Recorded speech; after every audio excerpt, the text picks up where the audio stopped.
jakin mina pizten duen podcasta. Zientzia oro.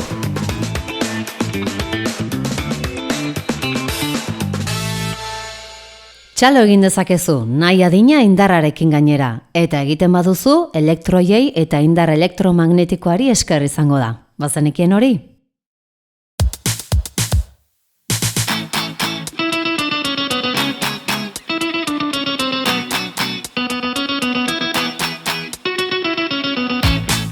Eta 2025 kuantikaren nazioarteko urtea izan da. Duela 100 urte aurrerapen harrigarriak egin zituztelako.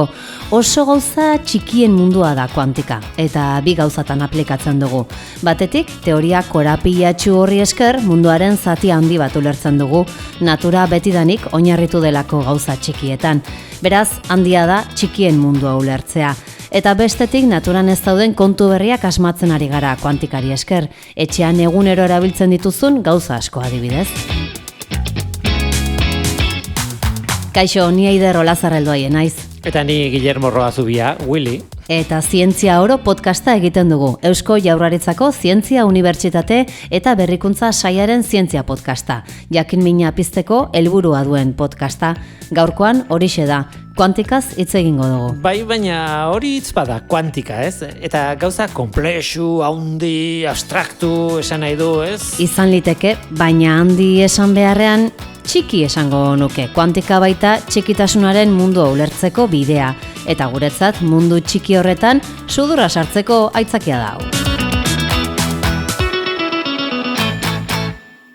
Askotan aipatzen dute zientzialariek kuantikaren beharra, baina noski zer esango dute haiek. Askoz fidagarriagoa izan daiteke niretzat adibidez, bizilagunak esaten duena, berak ikusten badu kuantikaren beharra dugula, gehiago fidatuko gara Einsteinek berak esan da baino. Eta jakina irakasleak esaten badigu, orduan okerragoa da, orduan akabo, Willy.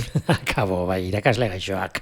Batzuetan kontrako gira dute hasiera-hasieratik, ez? Eta zer esango dugu guk, Willy, zer egin dezakegu? Zer egin dezakegun kuantika beharrezkoa dela esateko? Hori da. Nik beti euliaren kontua kontatzen dut. Eulia eta ur tantatxoarena.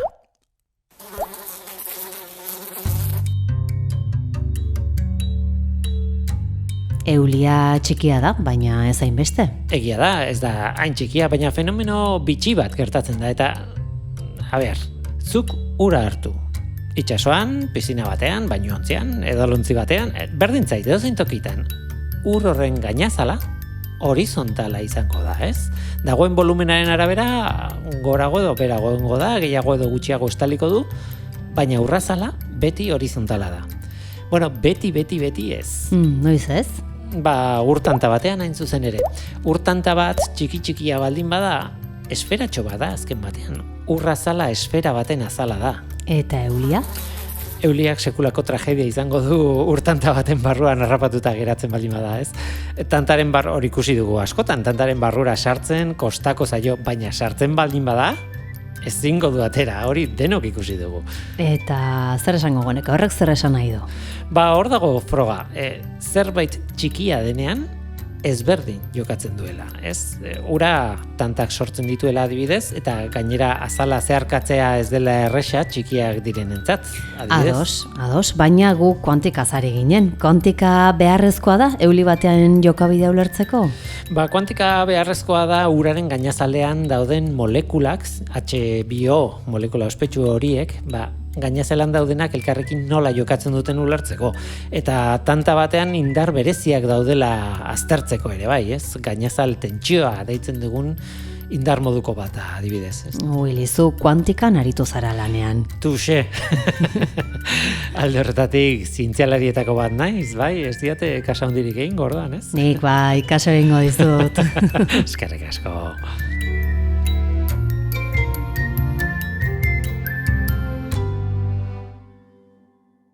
Willy, egin txalo. Zer? Txalo egiteko. Indar handiz ere egin dezakezu.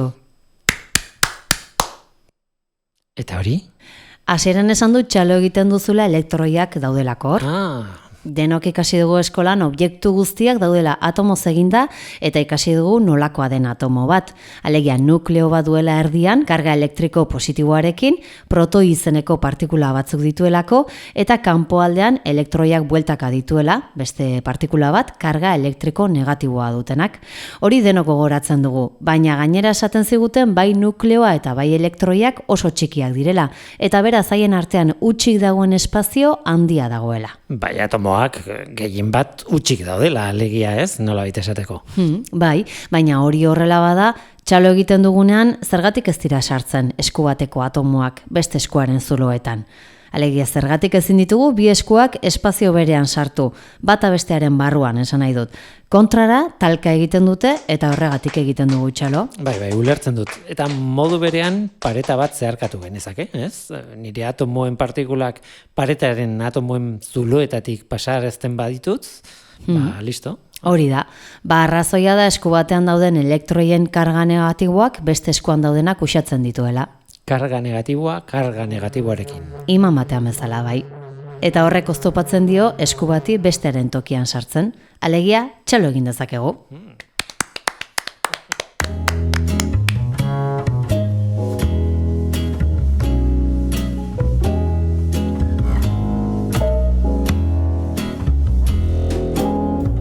Hitz egin dezagun orain bizitzari buruz, geure buruari buruz, pertsonen izaerari buruz. Eta hori? Kuantikaren sorrerarekin zerikusia duen istorio mamitsu bat dagoelako. Zuk badakizu zein izan zen kuantikak proposatu zuen lehen printzipioa, ezta? Noski baietz, Max Planck. Eta badakizu horrek hankaz gora jarri zuela garaiko fisika osoa. Bai, kuantikak eta erlatibitateak, ez? Biek astindu eman zioten garaiko zientziari. Hori da. Zientzialaria klasikoak aztoratuta zeuden Plancken ideia berriarekin, oso ideia sinplea da, baina sekulako ondorioak ditu, eta zientzialaria askok ezin zuten hori dena onartu. Bueno, eta nik ulertzen ditut, hala ere, gaztetxo bat ideia berriekin etortzen denean, gainera dena aldatzen ari zen.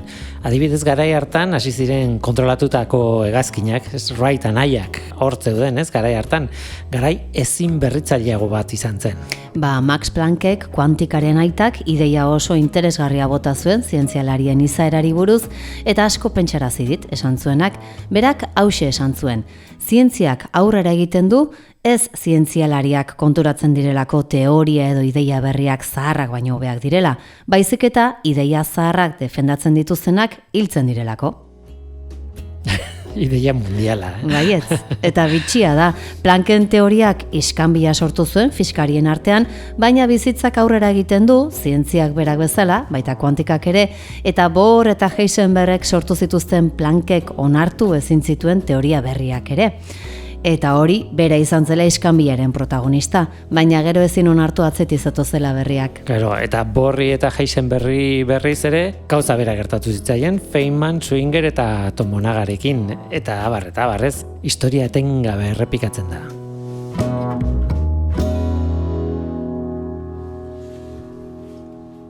Eider, orain gonbidatu badakagu. Ederki, eta zein? Noski, kuantikako laborategi batera jo dut, hain zuzen ere nire tesia egin nuen kuantikako laborategi horretara, eta bertako aditu bat hartu dut.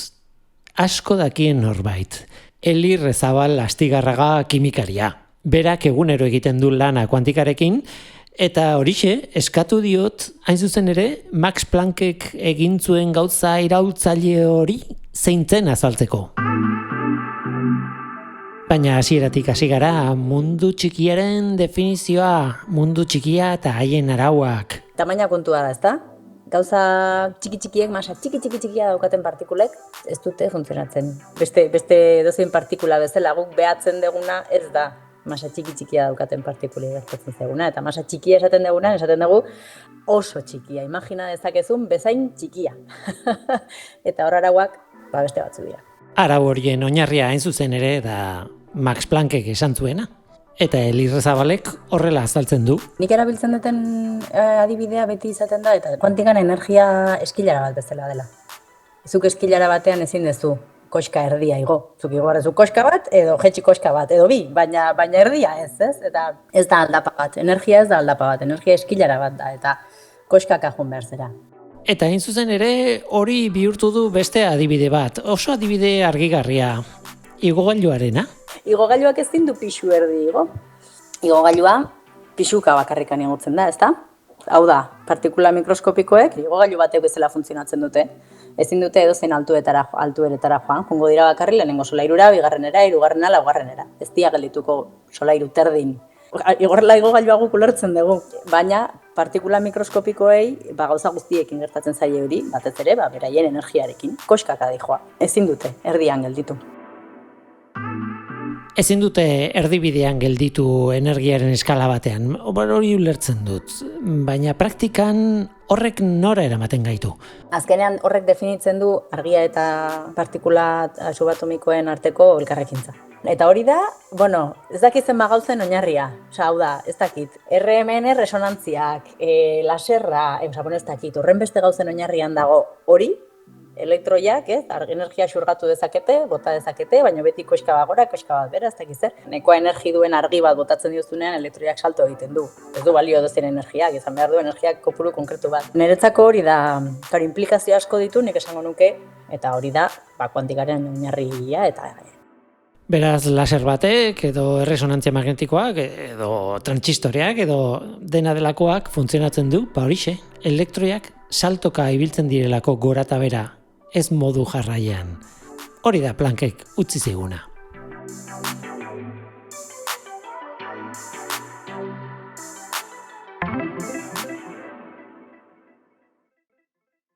Eta orain, minutu eroa datorkigu. Minutu bat besterik ez. Minutu bat ideia xelebre bat ekartzeko eta pixka bat argudiatzeko.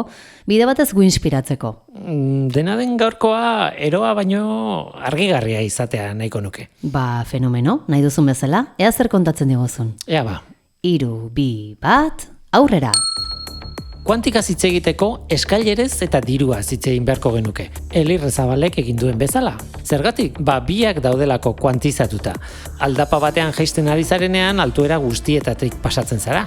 Eskaileran aldiz, zure posizioa kuantizatuta dago. Maila batean edo beste batean zaude. 6 edo 7. Ezin duzu 6. maila eta erditan egon. Dena den esango diazu, hanka altxatu eta une batean 6. eta erdi mailan egongo zara. Ea, zer iruditzen zaizun diruaren adibidea. Pentsa, 5 euro baldin badituzu eta bat ematen badizut, 6 izango dituzu batean. Ez duzu izango 5 eta erdi une batean dirua jasoala. 5 zenituen hasieran eta 6 gero. Puntu. Are gehiago, bada dirutan salto minimo bat, zentimoa. Ezin dizut zentimo erdia eman, dirua kuantizatuta dagoelako. Eta onartzen duen saltorik txikiena zentimo batekoa delako. Partikulan energiekin gauza bera. Bai, gauza bera da. Aldea da diruaren kasuan jauzi minimori gobernuek ezartzen dutela, eta partikulen kasuan aldiz jauzi minimoa natura berak ezarri duela. Hori da, baina diruak adibide moduan balio du.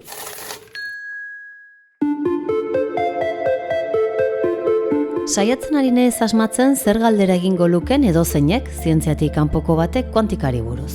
Asko daude, ezta? Bai, baina seguruenik 2 galdera nagusi egongo dira. Bata, zertarako balio duen kuantikak? Betikoa, erantzuna erabiltzen dugun teknologia kuantikan oinarrituta dagoela izan daiteke, ez? Eta bestea? Beste galdera da zer duen berezia kuantikak, zerk egiten duen ezberdina izatea. Horren atzean filosofia oso bat dago, ez bakarrik zientzia. Bai, adibidez kuantikak ez du esaten non dagoen gauza bat edo noiz gertatuko den zerbait, aldiz kalkulatzen du zer probabilitatea dagoen gauza bat toki batean egoteko edo zer probabilitatea duen gertaera batek une batean edo bestean gertatzeko. Ziurtasunik ez. Baina funtzionatzen du, adibide bat botatzearen kuantikaren tunel efektua eta erradioaktibitatea. Errazen azaltzeagatik, karbono 14az hitz egin dezakegu. Karbono 14, ados. Karbono atomo guztiak ez direlako berdin-berdinak, ez? Gure gorputzean ditugun gehienak karbono 12 dira, eta badaude karbono 13 batzuk. Baina oso proportzio txikian, karbono 14ak ere baditugu gutxi batzuk. Bai, hor kontua da karbono 14ak erradioaktiboak direla, eta lehenago edo geroago desintegratuko dira.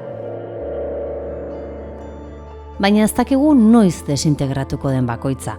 Dena dela, badakigu 5.730 urteko epean, gorputz batek hasieran zituen karbono 14 erdia desintegratuko direla.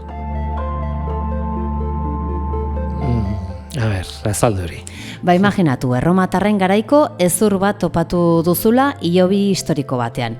Baina ez dakizu erromatarren garaikoa denik. Horretarako dago, hain zuzen ere ez, karbono 14. Hori da, kontua da hezur horren karbono atomo gehienak, karbono 12 edo 13 direla, eta oso gutxi direla karbono 14. Eta badakigu erromatarren garaian jaiotako pertsona baten karbonoa zer proportziotan zen karbono 14. Hori bai, fenomeno kuantiko batengatik noizean behin karbono 14 bat, plop, desegin egiten da. Eta denboran aurrera egin ahala, geroz eta karbono 14 gutxiago ditu, eta haien proportzioa beraz denborarekin gutxitzen da. Ezin da jakin noiz desintegratuko den karbono 14 bakoitza. Baina gertatuko zaio, eta kuantikak esaten digu horixe, hasieran zeudenen erdiak desintegratuko direla 5.730 urte pasata. Hori ziur. 5.730 urte pasata, justo. Ados, orduan ikusita zer karbono 14ren proportzioa geratzen zaion gaur egun hezur horri, jakin dezakegu, noizkoa zen, ez? Hezurra. Eragiketa matematiko bat da. Ez dut esango simplea, baina eragiketa matematiko bat besterik ez. Kalkulu matematiko bat. Hori da, datazio ditzen diote arkeologoek, baina kuantika hutsa da. Atomo bakoitzaren desintegrazioa tunel efektua deitzen den fenomenoaren mendekoa da. Eta hori adibide bada, besterik ez.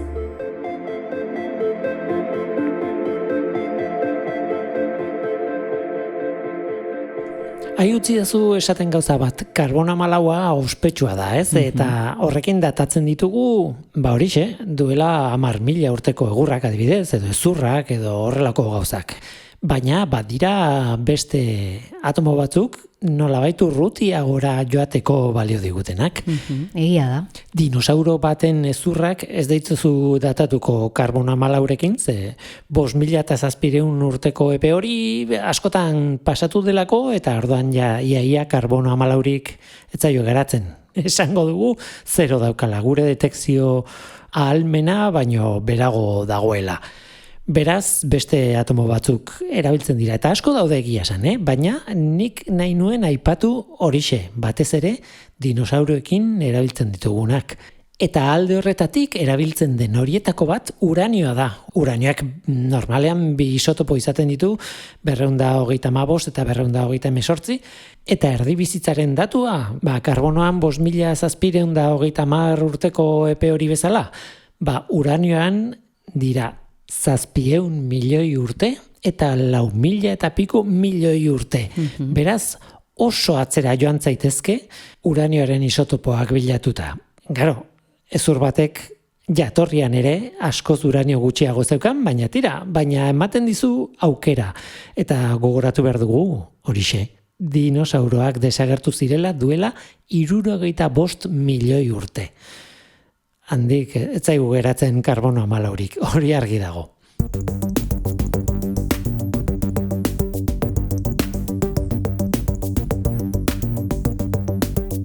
Seguru asko fizikarekin kontaktu gutxi duen jendeak honako galdera egingo luke. Zertarako balio digu kuantikak? Hori da galderari logikoena. Bai, baina badakizu ez, nik tesia kuantikako laborategi batean egin nuela eta defendatzen dudala jakintzarengatik. Bai, zuk bai, baina bestaldetik zilegi da pentsatzea diru asko inbertitu behar badugu kuantikaren ikerketan, jakintzaz gain beste zerbait eskuratuko dugula horrekin. Bai, zilegi da, ulertzen dut. Eta jende askok pentsatzen du hori, eta hain zuzen ere horientzako erantzun egokiena kuantikaren iraultzen berri ematea da. Kuantikaren iraultza? Bai, iraultzak egia esan. Benetan kuantikan oinarritutako aplikazioek mundua aldatu dute. Eta aldatu dute, ez dakit nola esan, boladaka. Azaldu hori pixka bat. Lehendabizi, transistorea iritsi zen. Pentsa, sekulakoa izan zen, ez? Irratia entzuteko gailua bera ere aldatu zen, eta sekulako aldaketarekin gainera. Izan ere, irratia deitzen diogu, bai, baina aparatuari berari transistore deitu izan diogu beti. Egia da. Eta lehen iraultza hartako beste asmakizun handi bat da laserra. Transistorea 1957koa da, eta laserra 1960koa. Biek funtzionatzen dute kuantikaren printzipioetan oinarrituta, eta biek aldatu dute mundua nolabait. Begira zenbat gauza egin genituen haiekin, ez? Gainera, asmakizunak egiteko asmakizunak dira. Esan nahi dut, transistoreek ordenagailua hobetu zuten, eta ordenagailuarekin beste 1000 gauza egin izan dira, ez? Baita laserrarekin ere, izugarria izan da aldaketa. Hori lehenengo iraultza. Orain, ustez bigarrenean gaude. Sentsore bereziena, kriptografia kuantikoa, bankuko datuak eta kodetzeko adibidez, edo etorkizuneko aplikazioak ere izango dira, ustez. Adibidez? Adibidez ordenagailu kuantikoa, ez nik ez entzun. Zalantzarik gabe hori aipatu behar genuen. Baina oraindik falta zaigu bide luze bat alde horretatik. Begira horretaz hitz egin nahi nuen, bai? Baina utziazu lehendabizi ematen beste adibide bat, egia esan ez dakit lehen iraultzakoa den edo bigarrenekoa edo non dagoen, non kokatu behar dugun. Baina neurri batean bietan dago. Ea, zein da? LED argia. LED diodoak oso zarrak dira, berez, baina argiztapenean eragin duten iraultza urte gutxi batzutakoa izan da. Baina esan genezake dagoeneko ohitu garela. Bai, ohituta gaude.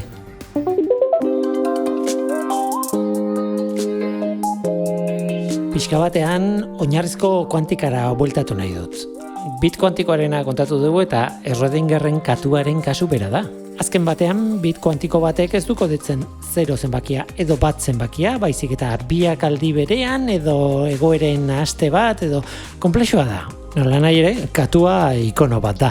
Ezaguna, bai. Bai, baina mundu guztiek esaten du katua aldi berean bizirik eta hilik dagoela, eta hori ez da egia esan.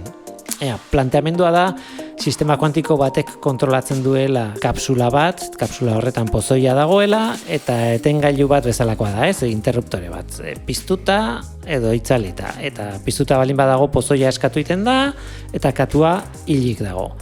Bestela pozoia ez da eskatzen, eta katua bizirik dago. Baina etengailu hori kuantikoa denez, pozoia aldi berean aske edo gitzapetuta dago, eta beraz katua aldi berean bizirik eta hilik. Bueno, hori da planteamendua gutxi gora bera. Baina benetan txantxa bat da. Nola txantxa bat? Bai, adibide hori Schrödingerrek asmatu zuen Bohr eta Heisenberg eta beste horien teoriez barre egiteko.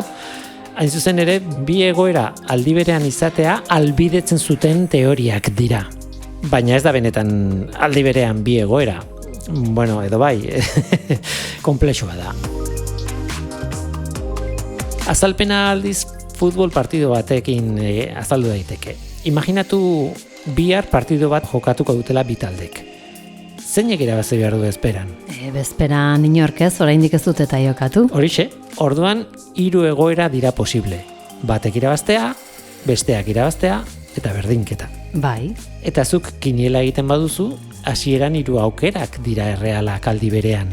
Kontua da, kalkulatuko duzula zein den aukera bakoitzaren probabilitatea, eta horren arabera egingo duzu horietako baten aldeko apostua, ez?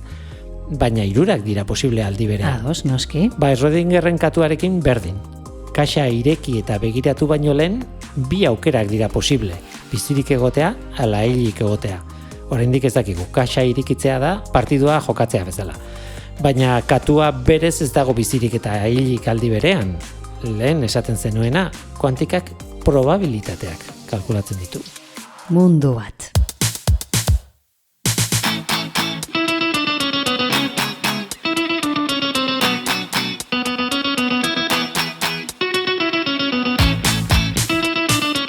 Eta kuantikaren mundu zabal honetan jarraitu genezake, baina bukaera ere jarri behartzaile gauzei. Jakitun izan da gauza asko geratu zaizkigula aipatu gabe beti bezala. Bai, bueno, kuantikaren fenomeno arraro batzuk adibidez. Korapilatze kuantikoa. Eta Heisenbergek ziurgabetasun printzipioa. Eta kriptografiari buruz ere ez dugu hitz egin. Egia, kriptografia kuantikoa.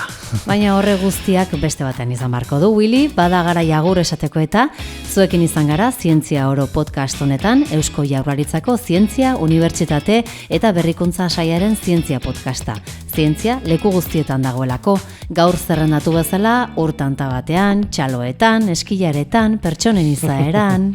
Bizitzan, Eider, nire alde kuantikoa aterarazi dit gaurko saioak. plazerra benetan, urrengo arte Eider. Eta baita zuei ere, urrengo atalean gurekin espero zaituztegu. Bitartean, ondo bizi, aio!